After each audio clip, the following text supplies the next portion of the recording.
Manifestation को समझने में डिफिकल्टी हो रही है तो अभी सब्सक्राइब करें अमित कुमार पॉडकास्ट। आपकी कोई भी मैनिफेस्टेशन, आपने बताया था कि आपकी भी कुछ एक्सपीरियंसेस है, मैं उसके बारे में थोड़ा बात करना चाहता हूँ।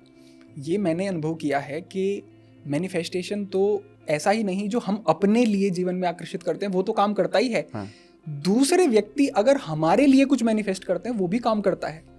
इसमें कई सारी चीज़ें हैं वैसे तो, लेकिन मैं आपको बताऊं कि योग मार्ग में आने से पहले जब मैं बिल्कुल ही बहुत छोटा था तब मेरा स्वास्थ्य बिल्कुल अच्छा नहीं होता था। मतलब मैं बहुत ही ज़्यादा वीक होता था। इतना ऐसी स्थिति थी कि मेरी गर्दन भी, माता पिता बताते हैं कि ऐसे रहती थी, मतलब इतना भी शरीर में स्ट्रेंथ नहीं थी कि गर्दन भी मेरी सीधी रहे। अब उससे फिर आगे बढ़े, योग में जुड़े, स्थितियाँ ठीक हुई, लेकिन फिर भी मुझे काफ़ी सारे स्वास्थ्य संबंधी समस्याएं रहती थी जिनसे मैं काफ़ी परेशान रहता था। मैं छोटा था, काफ़ी उम्र कम थी, लेकिन फिर भी मैं समझता था चीज़ों को। तो फिर मेरे पिताश्री ने एक दिन कहा, वो बहुत सारे आध्यात्मिक चीज़ों में लगे रहे, वो अच्छे से अपने स्पिरिचुअलिटी से जुड़े रहे, तो उन्होंने कहा कि तुम आने वाली 18 तारीख को ठीक हो जाओगे। 18 तारीख को तब जन्माष्टमी का दिन था, मुझे अभी भी याद है। तो मुझे लगा कि ऐसे कैसे कह रहे हैं आप, ऐसा कैसे हो सकता है कि आपने कह दिया अच्छा इतने सारे डॉक्टर्स से मैंने मिला, मैं इतना सारा मैंने इलाज कराया, ऐसे कैसे हो सकता है। तो मतलब जब वो इस बात को कह रहे थे कि तुम ठीक हो जाओगे 18 तारीख को, तो मुझे इरिटेशन सी होती थी कि ऐसा नहीं हो सकता। तब मुझे इतना नहीं पता था कि ये इतने सूक्ष्म स्तर पर आपके विचार, आपकी चीज़ें, भाव काम करते हैं। उन्होंने कहा कि तुम हो जाओगे। मेरे मन में बिल्कुल भाव नहीं थे कि ऐसा होगा। 18 तारीख का दिन आया और सुबह उठ करके मुझे लगा कि आज कुछ ठीक है। मुझे टाइफाइड रहता था, इम्यूनिटी वीक रहती थी, मुझे बहुत सारी समस्या थी, डाइजेशन के इशू थे, बहुत सारी समस्याएं थी। मुझे लगा कि ठीक है।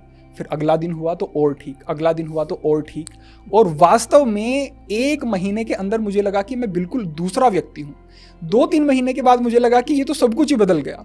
उन्होंने कहा, मुझे फिर लगा कि ये कैसे हुआ। तो उन्होंने मुझे यही कहा कि कहीं ना कहीं ये प्रार्थना एक थी, चीज़ को मैंने आकर्षित किया और मैंने उस चीज़ को एक अनुभव में लेकर के आया और मैंने उसको बार बार मन ही मन कहा कि ऐसा होना चाहिए, तो वो चीज़ हुई। यानी कि जो हम अपने लिए मैनिफेस्ट करते हैं वो तो क्यों काम नहीं करेगी, दूसरे हमारे हितैषी व्यक्ति भी अगर हमारे लिए कुछ मैनिफेस्ट करते हैं वो भी चीज़ हमारे जीवन में घटित होती है।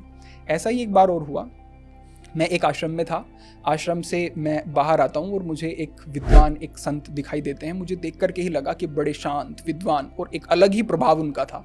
उन्होंने मुझसे एक स्थान का पता पूछा, मैंने वो पता उन्हें बता दिया। लेकिन जैसे ही वो चले गए तो मेरे मन में इतनी अधिक तीव्र इच्छा हुई कि इनसे तो मुझे मिलना चाहिए था, इनसे तो मैं बहुत कुछ समझ सकता था, सीख सकता था। उस समय पर मेरा यही कार्य होता था कि मैं स्वाध्याय कर रहा था, शास्त्रों को पढ़ रहा था, समझने की कोशिश कर रहा था। अब मैं पूरी रात इसी सोच में कि मैं कैसे उनसे मिलूं, कैसे उनसे मिलूं, और मैं इसी सोच में सो गया और इसी सोच के साथ में सुबह उठा।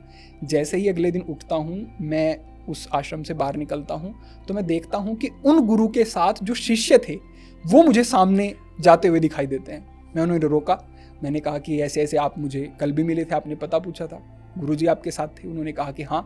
तो मैंने उनसे पूछा कि अब मैं क्या उनसे मिल सकता हूँ, वो कहाँ हैं। कि उन्होंने ही मुझे यहाँ पर भेजा है और दूसरा अमुक स्थान से मुझे कुछ कार्य है।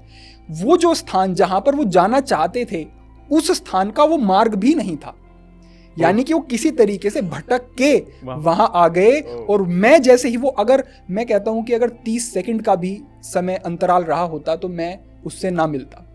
जैसे ही मैंने उनसे बात की, मैंने उन्हें बताया कि ये तो मार्ग भी गलत है, मैंने उन्हें सही रास्ता बताया और मैं उनके साथ गया। और जब मैं उनसे मिला, मेरे गुरु और मेरे जीवन में जिनका योगिक मार्ग में मैंने जिनसे बहुत कुछ सीखा और मेरा जीवन जिससे बदला, कहीं ना कहीं वो भी एक आकर्षण का नियम जो लागू होता है। वो चीज़ जो मैंने सोची, वो चीज़ जिस विचार के साथ में सुबह उठा, उसने काम किया और उस व्यक्ति को खींच करके वो विचार वहां पर लेकर के आए। ऐसा भी होता है। और ऐसी मैं यूं तो कहने को बहुत सारी चीज़ें कह सकता हूँ, मेरे जीवन में ऐसी बहुत सारी चीज़ें घटित हुई हैं। हमारे विद्वानों ने भी कहा है कि जाहे का जाहे पर सत्य सनेहु, सो तह मिले न कछु संदेहु। यानी कि जिसका जिस चीज पर सच्चा स्नेह होता है, सत्य स्नेह, ऐसा नहीं कि ऊपरी स्तर पर आप कह रहे हो, आप जो कह रहे हो उसको अनुभव भी कर रहे हो, आप जो कह रहे हो वो आपके अंतःकरण की गहराइयों से निकल रहा है, वो चीज काम कर रही है। जाहे का जय पर सत्य स्नेह, सो तह मिले ना कछु संदेह। कोई संदेह है ही नहीं, वो तो आपको मिलेगा ही मिलेगा।